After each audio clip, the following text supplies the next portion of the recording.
Alright, clean this really well. I'm just going to do a final wipe down. A little bit of brake clean. Chemical 1001 uses.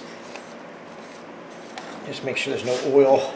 Surface has to be clean. You don't spend all your time doing this and then just do kind of a halfway job on the mating surface, especially at the bottom here. It tends to get oil on it.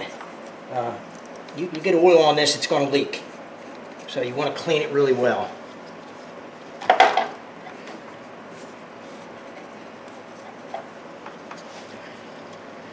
And when we do this, there's a seam here at the top and a seam at the bottom. We're going to put a little bit of RTV on that, seal that seam when we put the valve cover back on.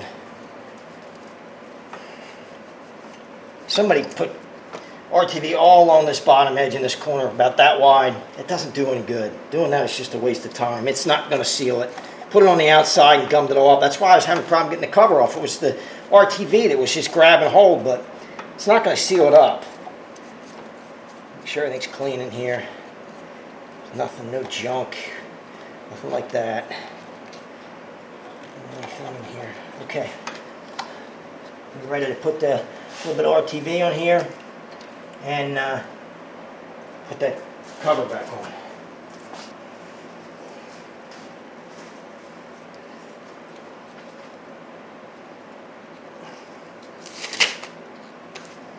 Dry my hand off from sweating inside the glove. Just gonna put a little bit up here. You don't need a lot. So you have to get some on there. And a little bit down here on the other seam. Clean this very well. You can see the gasket. It's all in place. It's one piece. It has the seals for the tube seals as well. We're just going to weasel this back in place carefully. Get past that bracket. Try to get it lined up here and first shot if we can. Of course, this side's getting me grief. Come on. There we go. We'll just get these bolts started. Check them to make sure they're clean. They're not gunked up with anything.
All right, I'm going to set these to 89 inch-pounds. I don't know what they are. Look it up if you're that concerned about it. Based on the size of the bolt, I'm thinking it's 89, but this one I'm probably going to have to get another bolt. As I know I tested it earlier, but I'm guessing the top part of this is not threading and the bolt's not long enough. It's my guess. Could be wrong, but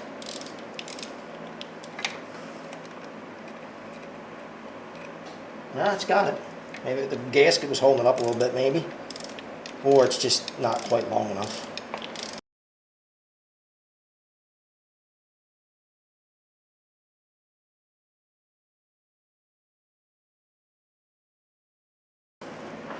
Okay, these two galled the threads coming out.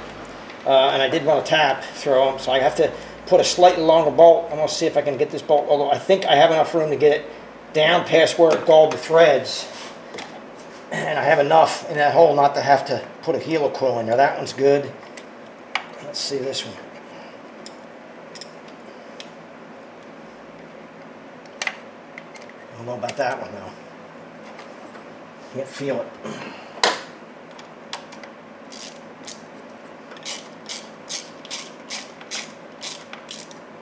Yeah, I think I can get them both, actually.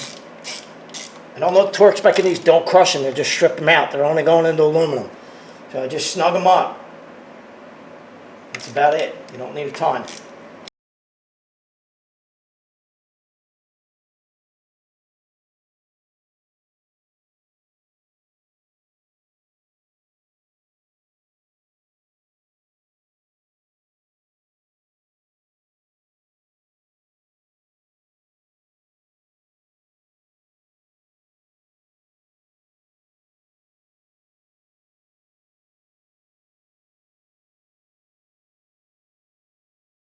I don't like the feel of that one. Let's see if I can get a longer bolt in there. If it has room, I'm going to put a longer bolt in there.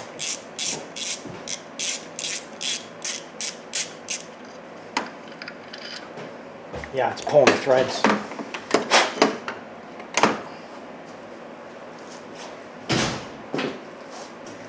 I'm hoping there's more depth in the hole, just like there were for these other ones, and I can get it past that where it galled the threads. Oh yeah, that's better. That's much better. That's something to be aware of. Gall and aluminum, they're in aluminum, so they tend to pull the threads sometimes. You just got to pay attention. I do like the fact that I can put a little bit longer bolt in them and get them torqued. Just going around making sure they're all snugged up here.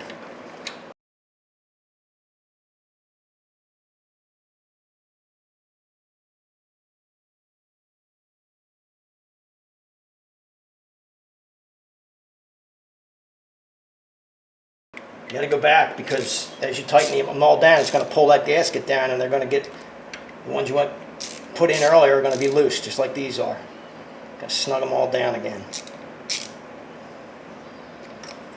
Boy, this thing is galling threads left and right. I can just feel it. This one's I'm going to replace this one as well because I don't like the way it feels. Yeah, I'm not happy with this bottom one here. No, I'm not happy at all with that bottom one. I don't want to have to pull this whole thing. I may have to pull this whole thing again to fix that bottom one if I can't get it squared away. Yeah, it's just galled the threads. Probably when I pulled the first one out.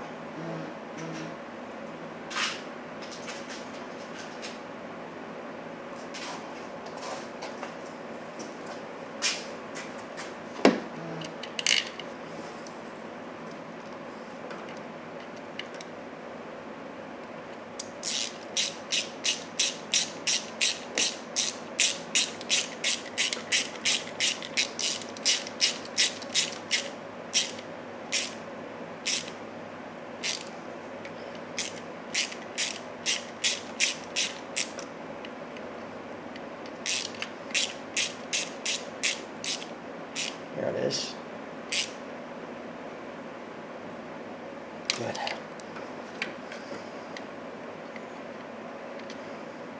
Go back to this one.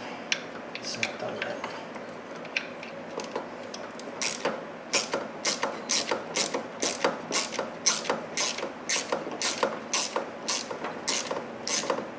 Come on. There it is. There it is. It wasn't down all the way. All right.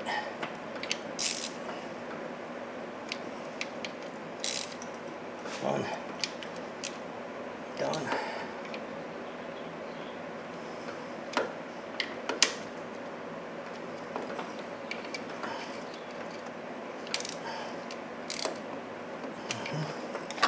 Check that one.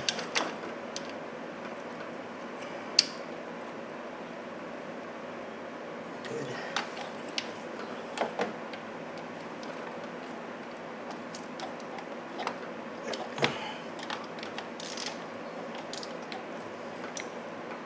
Good.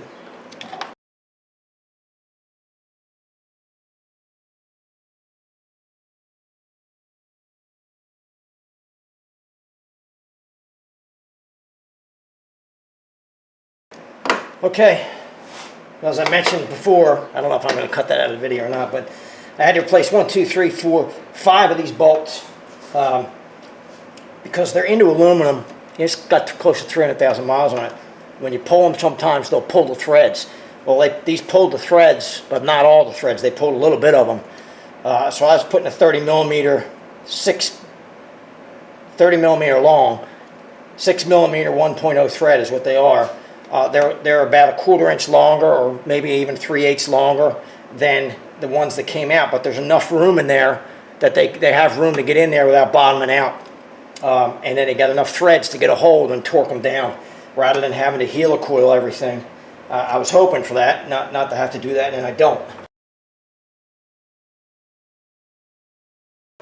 So I pulled these plugs initially when I was looking at this, and they're supposed to be, I don't know if they're original. I mean, they're the right plugs for this car. They could be original. They're supposed to be 44, I think, if I remember correctly. And these are 55. So they're pretty worn, really worn. I only use OE plugs for these. I think these are NGKs. I think it's when I'll let you know when I look at the new ones. But I like to use the original plug. This might be a copper. I might switch to an iridium, but I'll still use NGKs that match up to the heat range and everything for them.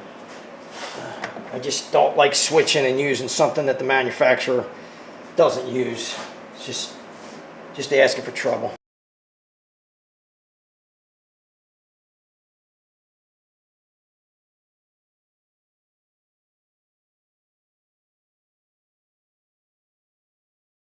NGKs are the OEM for this. That's what it's getting.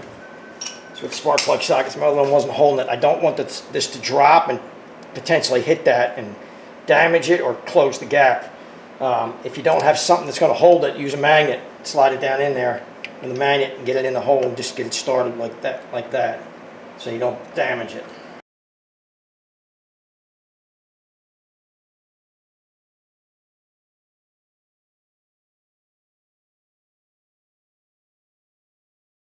So these are getting 3 good coils, original coils on the front here, simply because keep the cost down.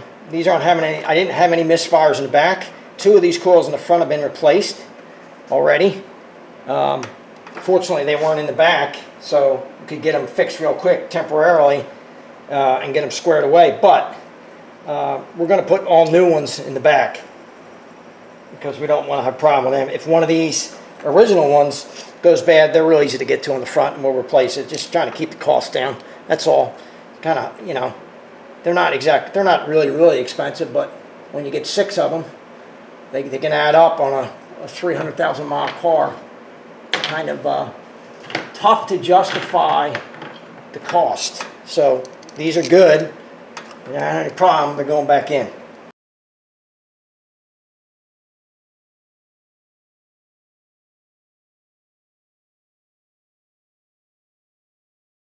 I've got to put my brackets in the front, a couple of brackets back. I'll do that. You don't need to see that because you can't see it anyway. And then we'll come back when I'm ready to put that valve cover back on. We'll go through that.